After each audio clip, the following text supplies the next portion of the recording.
Hello everyone. तो आज ये वीडियो में हम लोग डिस्कस करने वाले हैं कुछ सरफेस एरिया वॉल्यूम के कुछ फार्मूलाज हम लोग डिस्कस करने वाले हैं, जो फार्मूलाज बहुत इंपॉर्टेंट है, जो कि ग्रेड 10 में तो हम लोग काम में आएगा ही, आगे जाके कोई भी कॉम्पिटिटिव एग्जाम के लिए ये फार्मूलाज बहुत ज़्यादा इंपॉर्टेंट है। तो ये फार्मूला जो है मैं इस वीडियो में डिस्कस करके आप लोगों के साथ शेयर करने वाली हूँ। तो stay with me and understand it in a easy way. तो आज हम लोग डिस्कस करेंगे स्पीयर्स के फॉर्मूले के बारे में। तो स्पीयर जो है हम लोगों का, वो भी एक 3D शेप का अंदर ही हम लोग का जाता है। तो 3D शेप में हम लोग उसे ऐसे ड्रॉ कर सकते हैं। तो स्पीयर का अगर मैं पार्ट बोलूँ, स्पीयर का पार्ट सिर्फ एक ही है, वो है उसका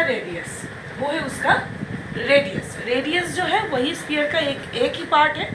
तो उससे हम लोग क्या क्या ढूंढ सकते हैं? इसका पूरा जो फेस है वो है हम लोगों का कर्व फेस। अगर पूरा ही कर्व फेस है तो इसका जो एरिया निकलेगा वो area actually curve surface area ही होगा। यहाँ पर टोटल बोल के कुछ नहीं है, यहाँ पर जो कर्व है वही टोटल है। तो टोटल अलग से कोई भी सरफेस एरिया नहीं है। तो यही कर्व सरफेस एरिया है, उसका पूरा सरफेस ही कर्व है, तो वही उसका टोटल सरफेस एरिया है या कर्व सरफेस एरिया है, जो भी हो सेम है। तो यहाँ पर हम लोग स्पीयर का लिखेंगे सिर्फ सरफेस एरिया बोल के। तो स्पीयर का जो सरफेस एरिया है उसका जो फॉर्मूला है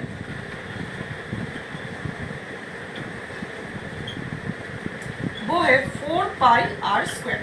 ये हम लोग पता है एरिया का हम लोग का यूनिट क्या होता है, जो भी यूनिट हमारा है उससे बस हम लोग को स्क्वायर बिठा देना है वहाँ पर। और एरिया के सिवा और एक चीज़ इसका है वो है वॉल्यूम। वॉल्यूम जो है, क्यों हम लोग वॉल्यूम निकालते हैं वो चीज़ मैं ऑलरेडी आप लोगों के साथ डिस्कस कर चुकी हूँ पिछले सारे वीडियो में। तो यहाँ पर वॉल्यूम जो है, वॉल्यूम का फॉर्मूला है 4/3πr³। और हम लोगों को पता है कि वॉल्यूम का हम लोग का जो यूनिट है वो वॉल्यूम का यूनिट हमेशा क्या होता है, हमेशा जो यूनिट रहता है या सेंटीमीटर रहे तो सेंटीमीटर क्यूब होगा, अगर मीटर रहे तो मीटर का क्यूब होगा। ऐसे ही हम लोगों का है। तो स्पीयर का बस ये दो फॉर्मूला अगर हम लोग पढ़ेंगे तो उससे ही हम लोगों का जो सारे सम्स है वो हम लोग वो सम्स कर पाएंगे स्पीयर के ये दोनों फॉर्मूला से। तो स्पीयर तो हम लोग के सिलेबस में है ही, उसके साथ और एक चीज़ है, अगर हम लोग स्पीयर को बिल्कुल हाफ में अगर काट दें तो स्पीयर से हम लोगों को क्या मिलेगा, हम लोगों को हेमिस्फीयर मिलेगा। तो हेमिस्फीयर का भी पार्ट्स हम लोग यहाँ पर डिस्कस करेंगे और हेमिस्फीयर भी हम लोग डिस्कस करेंगे उसका फॉर्मूला। तो मैं यहाँ पर पहले एक हेमिस्फीयर ड्रॉ करने वाली हूँ।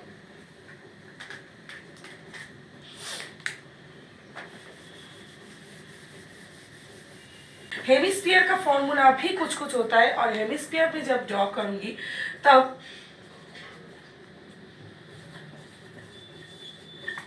एक्चुअली हेमिस्फीयर का यहाँ पर मतलब है, स्फीयर को अगर हम लोग बिल्कुल हाफ में काट देंगे तो हमको हेमिस्फीयर मिलेगा। तो हेमिस्फीयर कैसा दिखेगा, हेमिस्फीयर हम लोगों का ऐसा दिखेगा।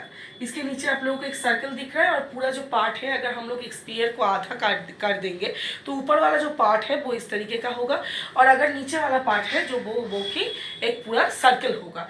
तो यहाँ पर भी हम लोगों को एक पार्ट मिलेगा, वो पार्ट है इसका रेडियस। इसका जो रेडियस है वही। इसके बाद हम लोग क्या करेंगे, हम लोगों को यहाँ पर बिल्कुल क्लियरली दिख रहा है कि यहाँ पर देखिए एक है कर्व सरफेस और दूसरा जो है हम लोगों का वो है फ्लैट सरफेस। एक कर्व और एक फ्लैट सरफेस। तो जब भी जहाँ पर भी कर्व और फ्लैट सरफेस का कॉम्बिनेशन है उसी वक्त वहाँ पर हम लोग सिर्फ सरफेस एरिया लेके काम नहीं कर सकते। वहाँ पर हम लोगों का दो सरफेस एरिया होगा, एक होगा कर्व वाला और दूसरा होगा टोटल वाला। तो हम लोग वहाँ पर अभी इसी चीज़ का डिस्कशन करेंगे। तो कर्व वाला कब हम लोग यूज़ करेंगे, अगर बोला जाए हेमिस्फेरिकल बोल है, हेमिस्फेरिकल बोल का मतलब उसका निचला हिस्सा जो है वो कवर नहीं है, तो सिर्फ हम लोग क्या करेंगे, ऊपर वाला हिस्सा जो कटोरी में हम लोग खाना खाते हैं वो कटोरी अगर उसको अगर हम लोग उल्टा कर दे तो ये हमें हेमिस्फीयर मिल जाएगा। तो ये हेमिस्फीयर में क्या है, हेमिस्फीयर हम लोग बोल को उल्टा करके रखें। अगर मैं बोलूँ कि वो हेमिस्फीयर का जो सरफेस एरिया है वो हमको निकालना है, यानी कि हम लोग वहाँ पर कर्व सरफेस एरिया निकालेंगे, क्योंकि वो बोल है, इसका जो निचला हिस्सा जो है वो खुला हुआ है।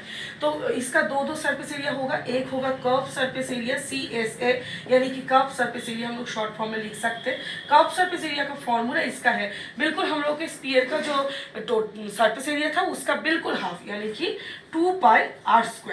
और अगर मैं टोटल हिसाब करने जाऊँ तो जब इसका मुंह कवर रहेगा उस सम्स में हम लोग को टोटल लेना पड़ेगा। मैं अगर टोटल हिसाब करने जाऊँ तो क्या होगा, ये तो कर्व सरफेस एरिया हम लोग का है ही, उसके साथ और एक सर्कल जुड़ जाएगा, यानी कि हम लोग का फॉर्मूला तब हो जाएगा 3πr²।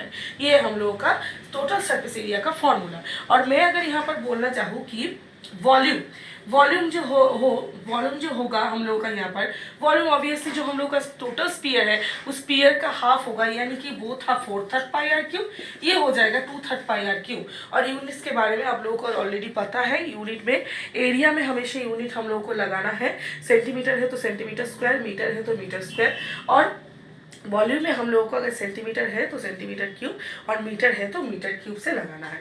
और ये है हम लोगों का टोटल फॉर्मूलास जो कि हम लोगों को ज़रूरत पड़ेगा। तो हम लोग पिछले वीडियो में ऑलरेडी क्यूबॉइड का फॉर्मूला देख चुके हैं, हम लोग इससे पिछले वीडियो में एक सिलेंडर और कोन का भी फॉर्मूला देख चुके हैं, और ये रहा हमारा लास्ट फॉर्मूला एक्सप्लेनेशन जो कि हम लोग का स्पीयर और हेमिस्फीयर का है। बस यहीं तक हम लोगों के सिलेबस में है, और ये फॉर्मूला सिर्फ ये 10th के सिलेबस में ही बाउंडेड नहीं है।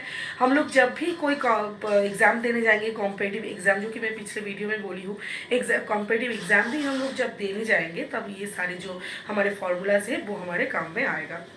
आई होप कि आप लोगों को ये फार्मूला का डेरिवेशन पूरा तरीके से अच्छे से समझ में आ गया। हाँ, तो फार्मूला जानना ही या उसको सिर्फ रट लेना ही काफ़ी नहीं है, फार्मूला कहाँ पर यूज़ करना है, कैसे आ रहा है, ये भी चीज़ बहुत ज़्यादा इंपॉर्टेंट है। यूनिट कैसे लगाए, यूनिट का चेंजेस कैसे करें, ये भी बहुत इंपॉर्टेंट है। So stay with me, I hope it is very much useful for you. Thank you everyone.